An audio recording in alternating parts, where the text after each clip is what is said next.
వలయంలో కొట్టుమిట్టాడుతున్న వాళ్ళు, లక్షల్లో అప్పులున్న వాళ్ళు, లేదా తరచూ అప్పులవుతున్న వాళ్ళు ఎవరైనా సరే అమావాస్య రోజు నల్ల ఆవాలకు సంబంధించిన ఒక శక్తివంతమైన పరిహారం పాటిస్తే క్రమక్రమంగా మీ అప్పులన్నీ తీరిపోతాయని రహస్య తాంత్రిక పరిహార శాస్త్రంలో చెప్పడం జరిగింది. అమావాస్య రోజు మీరేం చేయాలంటే నల్ల ఆవాలు కొన్ని చేతిలో పట్టుకొని మీ ఇంటి పైభాగంలో మేడపైకి వెళ్ళి ఆ నల్ల ఆవాలు చేతిలో పట్టుకొని అప్పులు తీరిపోవాలి అనుకుంటూ ఆ మేడ మొత్తం కూడా 3 సార్లు తిరగండి.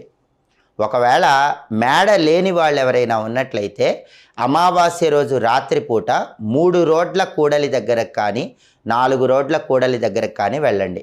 ఆ కూడలి దగ్గర 3 సార్లు చుట్టూ తిరగండి. అలా తిరిగిన తర్వాత చేతిలో ఉన్నటువంటి నల్ల ఆవాలు ఒక్కొక్క దిక్కుకు విసిరేయాలి. అలా విసిరేస్తే క్రమక్రమంగా మీ అప్పులన్నీ తీరిపోతాయని రహస్య తాంత్రిక